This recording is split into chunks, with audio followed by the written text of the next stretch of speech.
Guys, Nike here. Today I want to make a video where I discuss some of the more negative chatter around Secrets of the Obscure, give my thoughts, and then mostly give advice to the people who are mentally breaking.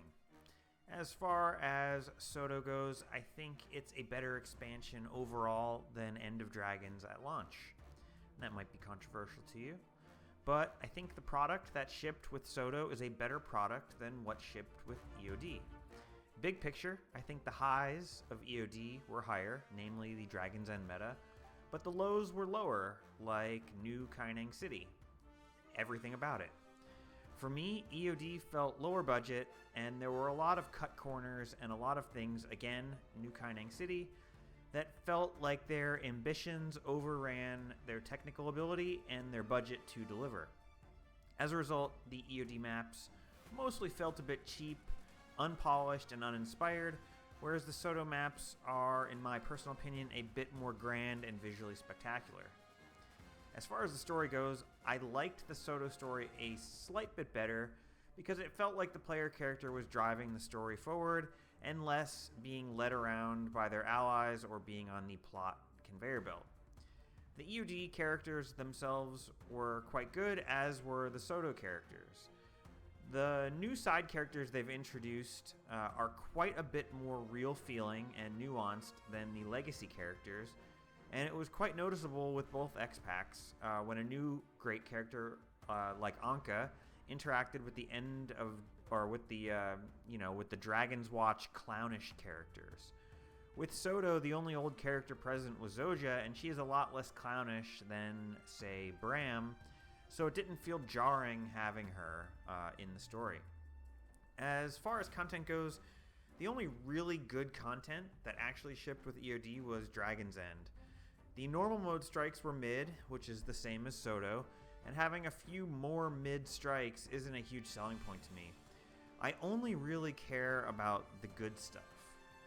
The test will be to see how Soto challenge modes and the Fractal CM compares to the challenge modes and the Fractal CM we got with EOD. Frankly, it won't be hard to beat the EOD Fractal, and I think at least the Sarah Strike CM has potential to be a great encounter. As far as the open world goes, rifts as they launched have been a bit of a miss. Probably actually worse than bounties, and that is pretty damning.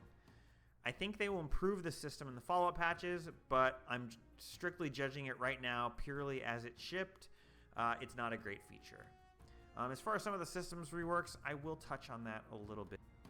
Anyway, that's my opinion on Soto. Now I'd like to address some of the criticisms I've heard and read that I don't think are valid and explain why.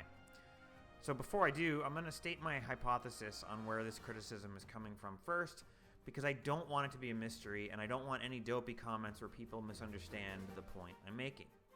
Simply put, I think the most vocal critics are not happy with the direction of the game as a whole, and haven't been happy with it for a very long time, and these people are looking for an excuse to quit.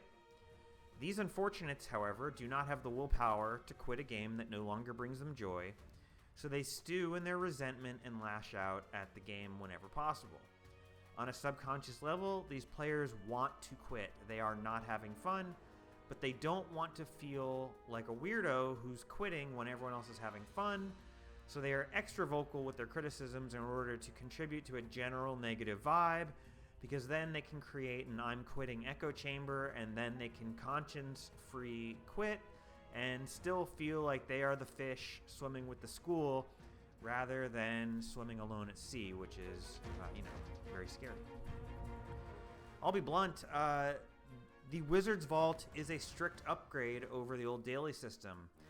Even with its minor flaws, it's still objectively better and more interesting than the old system, especially when you consider the weekly and special objectives. It is clearly more rewarding, more interesting, and just plain more modern design. It does have minor flaws, like I said, and those minor flaws are fair to criticize and fair to expect improvement on. But I've seen people literally threatening to quit the game over the very basic implementation of the Wizard's Vault. I've seen multiple people suggest they are going to quit because they view it as a Trojan horse that ANET will monetize, despite ANET saying that's not going to happen. If you're going to threaten to quit because fanfic you wrote in your head about make-believe monetization, you've proven my hypothesis better than any example I could come up with. These are players who have a foot out the door already and they just need permission to leave. So let me give you the permission that you seek. Leave. Quit. Please understand this truth. Soto is what Guild Wars 2 is now and what it will be moving forward. This is the quality you should expect from Guild Wars 2 until the game ends development. This is the amount of content you should expect with Guild Wars 2 expansions from now until the end of the game's life. These are the release cadences that you should expect with the game from now until the end. This is it. That is the deal on the table. If that deal is enough for you to enjoy the game, great, let's play. If that isn't enough to bring you joy, do yourself a favor and leave. Whatever fantasy you have of the game being different or somehow changing in a way radically that will suddenly please you, that isn't going to happen. And by hinging your happiness on a lost cause, you're setting yourself up for bitter disappointment.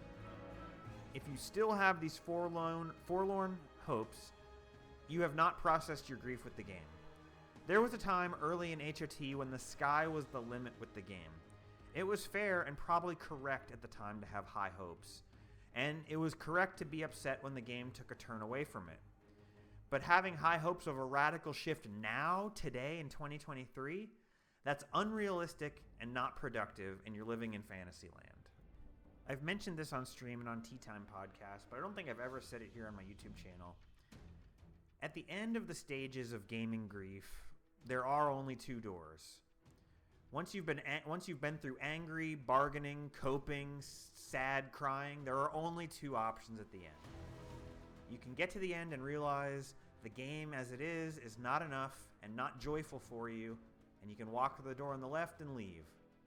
Or you can realize the game is what it is, accept it for what it is, and accept it for what it isn't and what it never will be. And once you accept it, and you find that there's still enough to bring you happiness and bring you joy, even if it means only playing the game on a much reduced schedule per week, then you can be happy. This is the acceptance phase.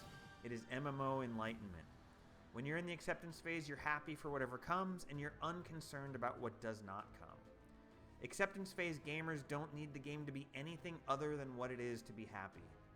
Acceptance phase gamers can play the game as a side game, they can play it as a main game, they can make it fit into their gaming life however they want, because they understand that the game has its flaws and they are fine with it, and that is enough for them.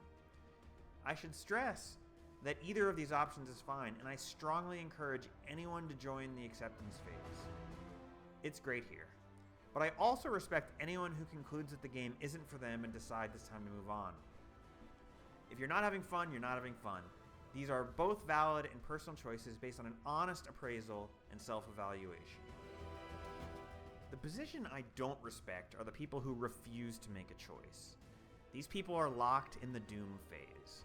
They've reached the end of their line of grief, but rather than transcending the grief and joining us in the acceptance phase, or having the guts to acknowledge their own feelings and quit, they choose to stay in permanent doom purgatory.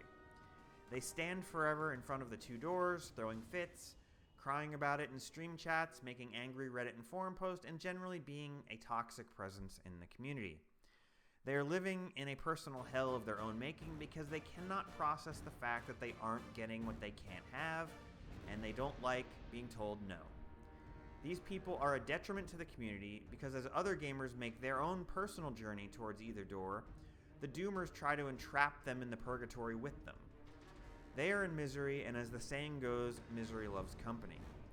Like I said before, they want to quit, but they just need a school of fish to swim with out the door because they haven't got the willpower or the bravery to swim alone.